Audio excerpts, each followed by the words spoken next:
Pak Kapolri, selamat pagi. Siap, selamat pagi Bapak Presiden. Enggak, ini saya di Tanjung Priok, ada keluhan, banyak keluhan dari para driver kontainer yang berkaitan dengan pungutan liar, pungli.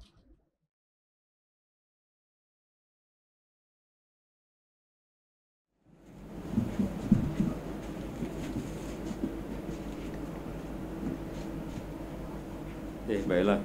Assalamualaikum warahmatullahi wabarakatuh.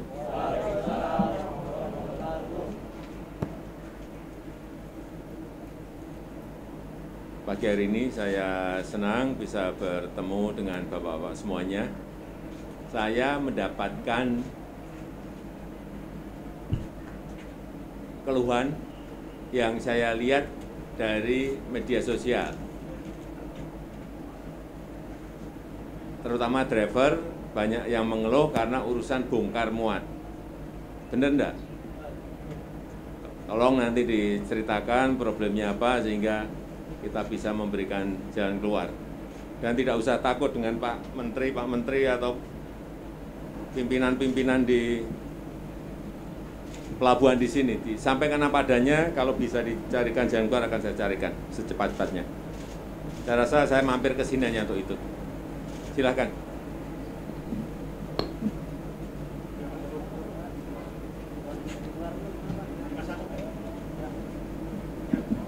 Karena saya tidak mau, tadi sudah dijelaskan mengenai dwelling time sudah turun. Kemudian yang kita inginkan juga kecepatan bongkar dan muat. Antriannya jelas, tidak ada pungutan. Sehingga driver mestinya merasa nyaman semuanya. Jangan sampai ada yang mengeluh karena banyaknya pungutan, itu yang mau saya kejar kalau ada.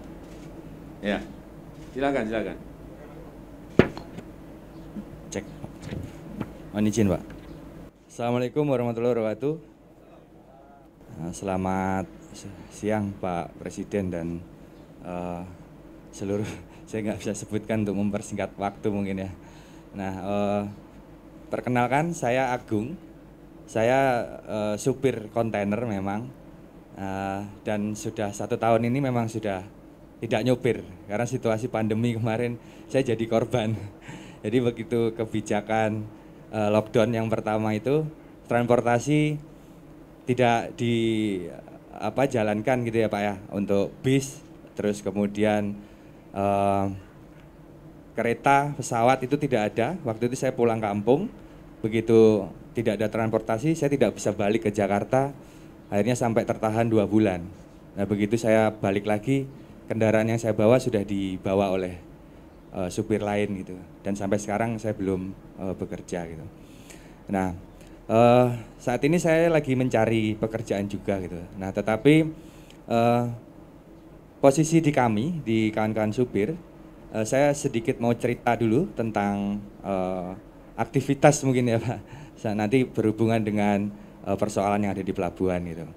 Jadi kalau bicara tentang masalah di pengemudi, itu sekitar sebelum ada pelabuhan yang baru ya, saya kira-kira sekitar 4 tahunan mungkin ya Pak ya, yang NPCT-1 yang baru. Kalau Pak Jokowi tadi menyinggung tentang adanya yang viral-viral itu kan memang ada di NPCT-1 gitu kan. Nah, dulu pada saat pembangunan tol dari Priok, tol layang ya Pak, dari Priok ke Cakung gitu, yang akses ke Cikampek gitu. Nah, itu berbarengan dengan pembangunan terminal yang baru yaitu NPCT-1. Nah, dulu situasinya sangat luar biasa untuk kemacetannya karena di jalan itu aksesnya tol pada saat pembangunan itu ada jalur kecil yang itu menjadi menyempit gitu, dan itu hampir tiap hari itu dalam proses pembangunan tol dan proses pembangunan operasionalnya NPCT-1 yang baru, yang mungkin ya perusahaan baru berjalan dan pekerjanya juga baru gitu kan. Jadi menambah juga deretan kemacetan gitu. Kan pelayanannya mungkin masih belum seperti perusahaan yang sebelumnya berjalan begitu. Nah, ketika terjadi kemacetan itu yang akibat dari proses bongkar muat di pelabuhan, kami juga mengalami tentang tindakan kriminalitas, Pak. Gitu ketika macet gitu. Nah, banyak sekali kawan-kawan tuh hampir tiap hari sampai hari ini pun juga mengalami tentang tindakan kriminalitas gitu. Ya, pada saat macet gitu, kawan-kawan ini diambillah barangnya. Kalau di Tanjung Priok ini sebutnya asmoro, Pak. Yang dia ketika macet itu ngambil barang dari kendaraan gitu secara diam-diam. Kemudian ada juga yang kalau dia terorganisir gitu preman-premannya di setiap daerah-daerah rawan gitu, dia naik ke atas mobil, Pak. Ini kan kontainer kan? Iya, kontainer Kan betul. nggak bisa dibuka. Barangnya ngambilnya dari mana? Barang kendaraan, Pak, maksud saya. Oh, barang kendaraan. Kendaraannya. Kan dia ada ban setip, kadang aki, kadang juga handphone. Kalau dia berani naik ke mobil itu ditodong kita, Pak. Ditodong, kemudian diminta barang-barang kita, handphone, dompet, segala macam, uang jalan habis gitu. Nah, yang sering terjadi itu kawan-kawan dari luar kota gitu. Nah, tetapi yang dari ekspor impor yang teman-teman yang bawa kontainer itu sebelum ini sekarang kami sudah ada ya wadah untuk penyambung silaturahminya, Pak. Kalau dulu itu kan sebelum kita ada wadahnya, teman-teman supir itu membangun suatu kayak komunitas begitu. Nah, itu dulu sesama supir kontainer aja itu saling musuhan, Pak. Tidak ada rasa kebersamaan gitu. Begitu keadaan macet, ada di depannya itu ada yang dinaikin mobilnya naik ke atas mobil gitu, bawa celurit apa nodong gitu. Itu nggak ada yang berani nolong, Pak. Padahal itu depan, belakang, samping, kanan itu kan kendaraan semua dan itu orang semua gitu. Itu sangat memprihatinkan dulu. Karena dia takut kalau posisinya nanti dia membantu, preman-preman itu akan nyerang balik begitu ke dirinya. Maka dia lebih memilih tutup kaca. Nah, itu memperhatikan sekali gitu kan. Nah, waktu itu kalau keadaan kayak gitu kita diamkan, nah ini kapan bisa kita selesaikan bareng-bareng gitu. Sekarang masih ada enggak itu? Masih, itu, Pak. Tadi kan ngomongnya dulu. Sekarang masih? Masih, Pak. Masih? Ya. Tapi tidak seperti dulu, sekarang agak terminimalisir, Pak.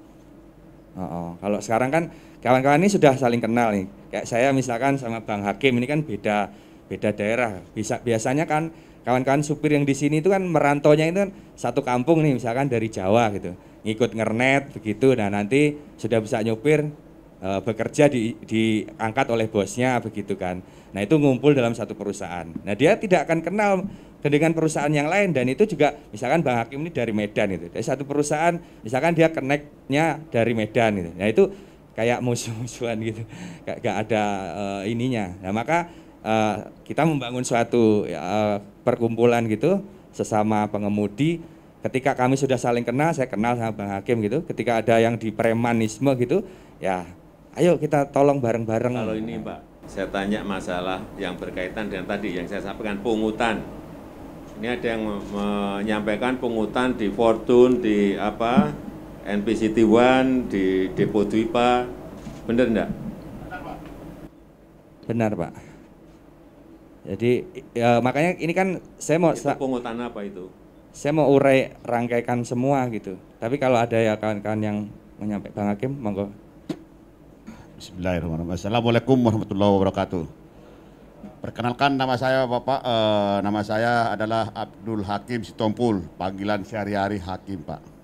Tadi mengenai kata Bapak masalah di depo ya, Pak ya, masalah pungli. Itu benar sekali, Pak. Itu pungli itu begini, Pak, ceritanya. Meminta imbalan lah, kalau nggak dikasih kadang diperlambat. Itu jabatan tadi benar itu, kayak Fortune, Dwi, Pak, terus MBP, hampir semua depo rata-rata.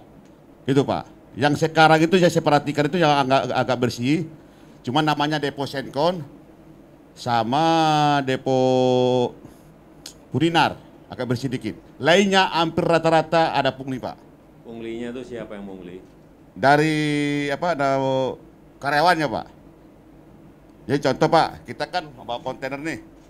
kosongan lah ataupun mengambil kosongan. Nah, kita laporan kan, diambil lah. Itu harus ada uang tip, dia bilang pulih ya, atau 5.000 paling apanya kadang-kadang 15.000, ada 20.000 Pak. Itu kalau nggak dikasih, masih dikerjakan, cuma diperlambat. Alasannya, dulu yang ada duitnya, kata kasarnya begitu lah, cuma mereka itu nggak mau ngomong Pak. Jadi begitu punglinya Pak di dalam depo itu Pak. Nah termasuk tadi saya jelaskan lagi, masalah premanisme. Itu premanisme itu begini saudara, kayak macam kemarin depo macet. Itulah terjadi namanya premanisme itu. Kalau mungkin lancar, ini mungkin tidak ada Pak. Jadi ini kendala kita ini kemacetan aslinya Pak. Suatu seperti contoh kemarin mungkin Bapak dengar, udah di LPCT kan, kemacetan udah viral kan. Itu pada saat itu namanya premanisme itu auzubillah min dzalik. Sampai itu kalau nggak salah hari itu ada yang kena todong kalau nggak salah. Pada saat itu pas ngantri macet itu Pak di jalan raya di depan mulai dari pos 8 namanya sini, pos 9 sampai ke Pacis sampai ke sono. Mulai arah dari utara ataupun dari Cakung macet lagi. Nah disitulah kejadian itu namanya premanisme itu Pak. Jadi kami mohon kepada Bapak Presiden, bagaimana solusinya nih ke depannya kami. Karena kami Pak sakit hati sebenarnya Pak, sebenarnya kalau dibilang sakit hati Pak. Sakit hati begitu. Tidak ada kenyamanan untuk supir kami, supir khususnya pengemudi di Tanjung Priuk. Kita jangan ini dalam Priuk aja ataupun dalam Jakarta, belum lagi luar kota. Luar kota hampir sama semua, pungli itu tuh banyak Pak. Premanisme banyak. Mungkin Bapak udah tahu kali di medsos. Mungkin Bapak belum bisa tahu lah. Karena kami kan mungkin sama media itu agak ini karena kami sibuk deh kan. Gitu. Itu Pak kira-kira Pak. Ya, kurang lebihnya mungkin dari teman-teman ataupun dari kawan-kawan kita mau ngomong lagi nih. Izin Pak Presiden. Terus. Assalamualaikum warahmatullahi wabarakatuh. Selamat siang Pak Presiden yang saya hormati. Perkenalkan saya Nuratno. Sekarang bekerja di perusahaan kaki 5 Pak, kontainer. Kaki 5 itu perusahaan yang punya mobil cuma 1-2. Tuh. Nah, hari ini saya lumayan bergembira. Semalam jam 10 malam saya ditelepon sama temen habis narik dari Kerawang. Mo, kamu di mana? Ini habis pulang narik bawa isoteng kimia dari ini. Ini katanya mau Pak ketemu Bapak Presiden. Jadi ini kedua kalinya saya ketemu Pak Presiden. Yang pertama tahun 2019, waktu itu saya dipanggil ke istana. Waktu itu saya jadi supir awak mobil tangki Pertamina Pak. Mungkin Pak Presiden masih ingat. Nah teman saya bilang, kasus kamu yang di Pertamina udah selesai belum? Belum selesai. Ya udah mumpung sekalian nanti bisa sampaikan ke Pak Presiden bahwa persoalan belum selesai. Jadi persoalan saya yang dulu di Pertamina itu belum selesai, belum dikasih apa-apa, pesangon atau apapun sama sekali belum. Yang kurang lebih 1.000 orang itu. Saya berharap ini, ya berharap banget lah ini bisa ditindaklanjuti secepatnya. Nah, terkait saya ngomongin masalah kemacetan, karena saya dari tahun 97 memang di kontainer, saya masuk Pertamina tahun 2010. Setelah berharap masuk Pertamina itu ada kebaikan lah, ada jenjang yang lebih baik, ternyata juga sama-sama aja, di PHK juga nggak dapat pesangon. Jadi terkait kemacetan memang benar tadi Depo Fortune, ini Depo Fortune kalau di kelompok supir ini kategorinya depo laknat. Jadi dicap depo laknat karena memang dampak dari kemacetan Depo Fortune ini memang sangat luar biasa. Jadi bisa mengimbas ke arah Cakung, mengimbas ke arah Pak Kapolri, selamat pagi. Siap, selamat pagi Bapak Presiden. Enggak, ini saya di Tanjung Priok.